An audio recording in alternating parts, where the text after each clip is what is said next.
Voilà Sakina. Alors elle a 45 ans aujourd'hui et Sakina, elle s'est battue avec une énergie folle pour atteindre le but qu'elle s'était fixé, c'est-à-dire devenir styliste, une styliste reconnue. Alors, elle naît aux Comores il y a 45 ans. Voilà. Ils faisaient quoi ses parents? Alors son papa était boucher, ouvrier boucher, et sa maman était mère au foyer. Et quand elle a 2 ans, il décide de partir en France pour trouver du travail certainement. Et elle reste toute seule avec sa grand-mère aux Comores. Et sa grand-mère est une femme incroyable qui lui transmet son audace et son goût du combat. Hein. Elle ne se laisse jamais faire ça. Point commun avec Sylvie. Alors, elle a passé du temps avec sa grand-mère. Absolument. C'est important, les grands-parents. Tant qu'on les a, faut en profiter. C'est vrai. Oui, je te comprends. Et donc, à 7 ans, elle arrive en France, elle arrive à Marseille pour rejoindre ses parents. Et là, elle ne sait pas parler français du tout, hein, elle est complètement un peu perdue. Elle apprend à lire. Complètement un peu perdue. J'ai dit complètement un peu perdue. Et donc, merci. Et donc, elle apprend à lire et à parler français dans des bouquins. Elle lit Baudelaire, elle lit Boris Vian, enfin des grands auteurs. Et elle apprend le français en 1 an. Ensuite, elle devient une ado rebelle. Elle est punk, elle s'habille un petit peu... Comme toi, quoi. Comme moi, pareil. Parce qu'elle ne vous a pas dit, Brigitte, mais elle a eu une adolescence assez tourmentée. Assez rock. Oh, attends, et les sœurs, tu les embêtais, tu m'as dit et tout. Ça, oui. Bon, pardon. Punk aussi. Les Rolling Stones. Et c'est punk à chien, même. Punk. Fan de... Ah oui, mais ça peut être rebelle, ça. Et avoir du goût. Alors donc, c'est à ce moment-là qu'elle commence à avoir du goût pour le stylisme. Voilà, elle se dit... au moment de sa punkitude. Voilà. Elle se rend compte que le vêtement est quand même un vecteur d'insertion sociale, plus ou moins.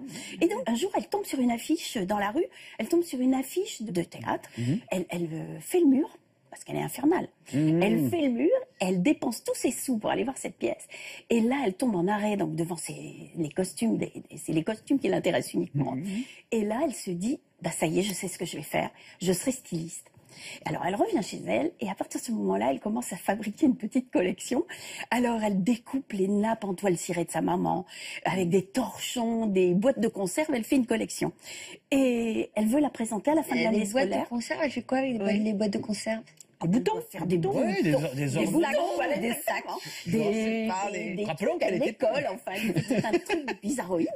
Et elle veut la présenter à la fête de fin d'année de son collège. Voilà. Et elle a une idée, alors son premier culot, c'est qu'elle écrit à la femme du maire de Marseille, qui s'appelle Marilyn Vigourou, et elle vient voir le truc, elle est tellement sidérée par l'énergie de Sakina, et elle finance les études de stylisme en partie de Sakina. Mais elle a eu le culot. De toute façon, elle a du culot toute sa vie. Et bon, et puis quelques temps plus tard, elle a son diplôme, elle vient à Paris. Et à Paris, elle doit faire un stage dans une maison de haute couture. Manque de peau, elle n'a pas de réseau. Donc, elle n'a pas de stage. Alors, elle a une petite idée. Elle habite à Bagnolet, en Seine-Saint-Denis. Et elle crée des ateliers pour les personnes de son quartier. Alors, il y a des enfants, il y a des femmes, pour leur parler justement de ce pouvoir du vêtement qui peut permettre de s'insérer plus facilement dans la société, pour elle, en tout cas.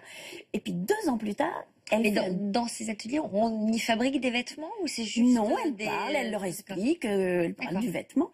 Et elle décide de faire un défilé dans la gare de Bagnolet.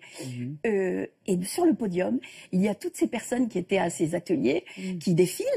Et dans la salle, il y a une acheteuse d'un grand magasin parisien qui est là et qui est complètement séduite par les vêtements oui.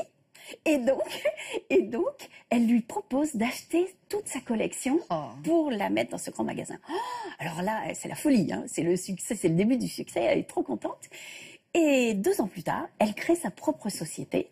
Elle la transforme en entreprise d'insertion professionnelle avec l'aide de Pôle emploi.